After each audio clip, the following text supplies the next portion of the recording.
বীরেশ্বর স্বামী বিবেকানন্দ ছিলেন একজন সন্ন্যাসী, আধ্যাত্মিক নেতা, প্রচারক এবং ভারতের সংস্কারক এবং বেদান্ত দর্শনের প্রচারের সক্রিয় শক্তি। শিকাগোতে বিশ্ব ধর্ম সংসদে ঐতিহাসিক বক্তৃতা দিয়ে প্রথম জাতীয় এবং বিশ্বব্যাপী মনোযোগ অর্জন করেছিলেন। তিনি সমাজকর্ম এবং মানবতাবাদের আদর্শকে সর্বোচ্চ গুণাবলী হিসাবে তুলে ধরেছিলেন। নরেন্দ্রনাথ ছিলেন রামকৃষ্ণ পরমহংসদেবের প্রধান শিষ্য। স্বামীজি রামকৃষ্ণ মঠ এবং রামকৃষ্ণ মিশন এই দুটি আধ্যাত্মিক সংস্থার ভিত্তি স্থাপন করেছিলেন। নরেন্দ্রনাথ দত্ত পশ্চিমবাংলার কলকাতায় এক উচ্চ মধ্যবিত্ত পরিবারে জন্মগ্রহণ করেন। তার বাবা বিশ্বনাথ দত্ত কলকাতা হাইকোর্টের একজন অ্যাটর্নি ছিলেন। তাছাড়া ছিলেন একজন যুক্তিবাদী ও সুপ্রতিষ্ঠিত সাংস্কৃতিক মানুষ।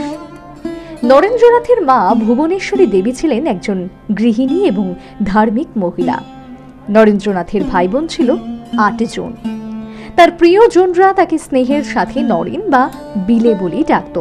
নরেন ছিল দুষ্টু, শক্তিতে বুদ্বুদ, সাহসী এবং একটি ব্যতিক্রমী স্মৃতির অধিকারী। প্রাথমিক শিক্ষা শেষ করার পর নরেন্দ্রনাথ মেট্রোপলিটন ইনস্টিটিউশনে ভর্তি হন।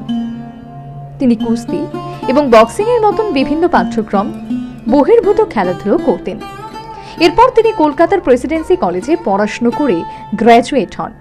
কথিত আছে নরেন্দ্রনাথ তার শৈশবে রহস্যময় অভিজ্ঞতা লাভ করেছিলেন এবং ঈশ্বরের অস্তিত্ব সম্পর্কে ক্রমবর্ধমান আধ্যাত্মিকভাবে কৌতূহলী হয়ে উঠেছিলেন। তিনি রামকৃষ্ণ পরমহংসের সাথে দেখাও করেছিলেন। নরেন্দ্রনাথ ব্রাহ্ম সমাজের একজন সদস্য ছিলেন। তিনি রামকৃষ্ণের ধার্মিক অনুশীলন এবং ঈশ্বরের কাছে সম্পূর্ণ আত্মসমর্পণের বিষয়ে সন্দিহান ছিলেন। তবে তিনি রামকৃষ্ণকে তার গুরু হিসাবে গ্রহণ করেছিলেন এবং রহস্যবাদীর সান্নিধ্যে দেবত্ব সম্পর্কে শিখতে এবং নিজের আধ্যাত্মিক বিশ্বদৃষ্টি গঠনে তার দিনগুলি কাটিয়েছিলেন। রামকৃষ্ণ নরেন্দ্রনাথকে তার আধ্যাত্মিক উত্তরসূরি হিসাবে বেছে নিয়েছিলেন এবং 1886 সালে মারা যাওয়ার কিছু সময় আগে তিনি নরেন্দ্রনাথ সহ অন্যান্য শিষ্যদের সন্ন্যাসীতে দীক্ষিত করেছিলেন। 1890 সালের দিকে নরেন্দ্রনাথ বিবিদিশানন্দ এবং সচ্চিদানন্দ নামে এক বিচরণকারী সন্ন্যাসী হিসাবে ভারত জুড়ে ভ্রমণের জন্য যাত্রা করেন।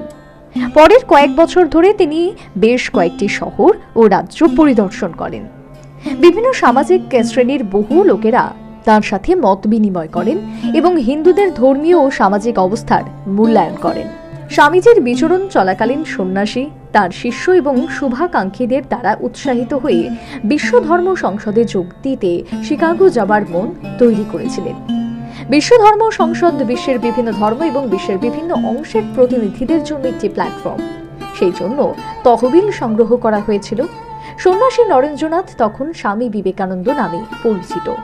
1893 সালে হিন্দু ধর্মের প্রতিনিধি হিসাবে নিজেকে সেই অনুষ্ঠানে খুঁজে পান।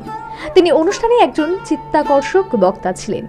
স্বামীজির সমস্ত আবেগপূর্ণ ধর্মতাত্ত্বিক বক্তৃতা গোটা বিশ্বে ধর্মপ্রাণ মানুষের মধ্যে বেশ সাড়া ফেলে দেয়।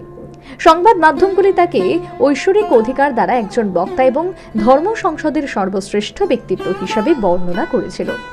আমেরিকার শিকাগো শহরের ধর্ম সংসদে শেষ ভাষণে তিনি বলেন, যদি কেউ তার নিজের ধর্মের একচেটিয়া বেঁচে থাকার এবং অন্যান্যদের ধ্বংসের স্বপ্ন দেখে, আমি আমার হৃদয়ের গভীর থেকে তাকে করুণা করি এবং তাকে নির্দেশ করি যে প্রতিরোধ সত্ত্বেও শীঘ্রই প্রতিটি ধর্মের ব্যানারে লেখা হবে, সাহায্য করুন এবং যুদ্ধ নয়, আত্মীকরণ এবং ধ্বংস নয়, সম্প্রীতি, শান্তি এবং বিভেদ নয়।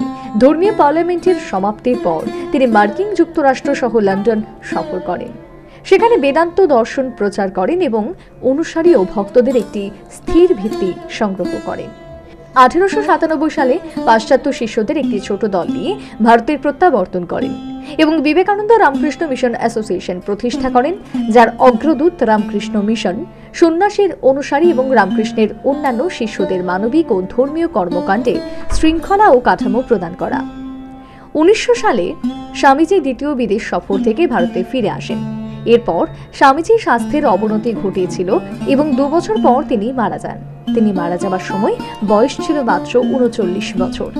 কিন্তু তিনি তার কাজ দর্শন ও শিষ্যদের মাধ্যমে একটি স্থায়ী উত্তরাধিকার রেখে গেছেন। তার শিষ্য এবং বক্তৃতাগুলি এখন ভারতে এবং সারা বিশ্বে ব্যাপকভাবে পাঠিত এবং সম্মানিত হয়। 1985 সাল থেকে স্বামীজির জন্মদিনটি জাতীয় যুব দিবস হিসাবে পালিত হয়ে আসছে। স্বামী বিবেকানন্দ তার জীবদ্দশায় যে সংস্থাগুলি স্থাপন করেছিলেন তা বছরের পর বছর ধরে প্রসারিত হয়েছে। প্রকৃতপক্ষে রামকৃষ্ণ মঠ এবং রামকৃষ্ণ মিশনের এখন বিশ্বব্যাপী 200টিরও বেশি কেন্দ্র রয়েছে এবং ভারতের বাইরে 20টিরও বেশি দেশে সমাজসেবামূলক কাজ করে চলেছে। Bureau report, news vanguard. Srija institute of kidney sciences কিডনির জটিল রোগের চিকিৎসার জন্য এক উৎকৃষ্ট প্রতিষ্ঠান, যেখানে উত্তর পূর্ব ভারতের প্রথম এবিও অসামঞ্জস্য কিডনি প্রতিস্থাপন এবং মৃত ব্যক্তির কিডনি প্রতিস্থাপন করা হয়। এখানে 115টিরও বেশি কিডনি প্রতিস্থাপন এবং উত্তর পূর্ব ভারতের সবচেয়ে বেশি হিমোডায়ালিসিস করা হয়েছে এবং এই সংখ্যা দিন দিন বাড়ছে। Srija institute of kidney sciences Tripura সরকার সহ অরুণাচল প্রদেশ, মেঘালয়, মিজোরাম, মণিপুর এবং নাগাল্যান্ড সরকার দ্বারা স্বীকৃতি প্রাপ্ত।